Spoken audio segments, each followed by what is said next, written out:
За тэгвэл огцорсон сайд нарын хариуцлагагүй улмаас 534.9 тэрбум төгрөгийн 130 төсөл арга хэмжээ хэрэгжих боломжгүй болж төсвийн хуулийн дагуу тодтолд орж байгааг сангийн сайд онцоллоо. 2025 оны төсөв батлагдсанаас хойш 6 орчим сарын хугацаанд тендерээ зарлаж худалдаа авалтаа шуурхай зохион байгуулах бүрэн боломж байсан хэдий ч бэлтгэл хангаж чадаагүй сайд нарын алдаа гэж тайлбарлаж байна.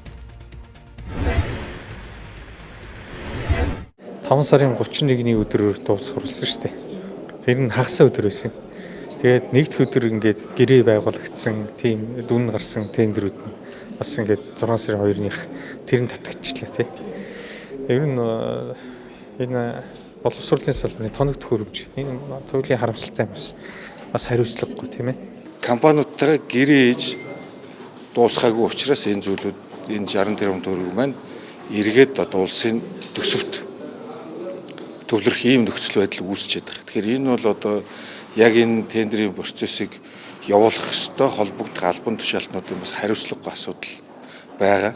Тэгэхээр энэ дээр одоо энэ хариуцлага алдсан албан тушаалтнуудад заавал хариуцлага тооцох ёстой гэж миний хувьд үзэж байгаа. Салбар дээр 4.4 тэрбум орчим төгрөг байна.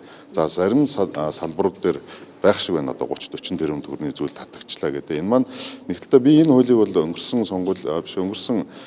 парламентын үед бол дэмжиж баталсан. Бид нар төсвийн сахилга бат гэж зүйл байх ёстой. Нэг нөгөөлөхөд худалдаа авах хуулийг бид нар яаралтай шинжлэх ёстой.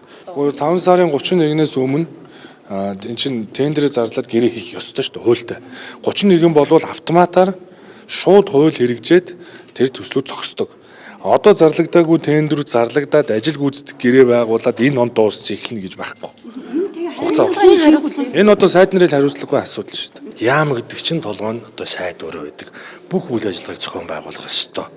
Энэ дээр одоо жишээ нь одоо бодлого үйл ажиллагаанууд нь одоо сайн хийгдсэн яамдууд байна. Өдөө аж ахуйн яам жишээ нь бараг 90% та бодлого ажиллагааг зохион байгуулсан байна. Тийм одоо бодлого хамгаалах яам байна.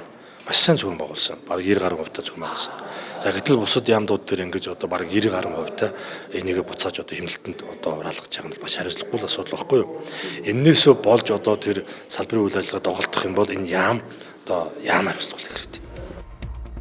За уг хэмнэлтэнд эрүүл мэндийн сайдын багцаас 69.9 тэрбум төгрөг, за хот агуулгалт орон сууцчлалтын сайдын багцаас 36.6 тэрбум төгрөг, за боловсролын сайдын багцаас 33.7 тэрбум, зам тээврийн сайдын багцаас 33.4 тэрбум төгрөг, соёл спорт аялал жуулчлалын сайдын багцаас 19.7 тэрбум төгрөг, за бусад сайд нарын багцаас 342.7 тэрбум төгрөг, за нийтдээ 534.9 тэрбум төгрөгийг төсвийн хэмнэлтэнд тооцохоор засгийн газрын тогтоол гарчээ. За хамтарсан засгийн газарт ажиллаж байсан сайд нар алдаага төсвийн хэмнэлтийн тухай хууль руу чихэж байгаа бол за уг хуулийг 2023 онд баталсан.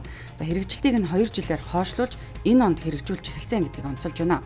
За энэ хооронд сайд нар бэлтгэл хангах бүрэн боломжтой байсан тул энэ удаагийн алдаанаасаа ухрах боломжгүй гэдгийг сангийн сайд онцолж байна.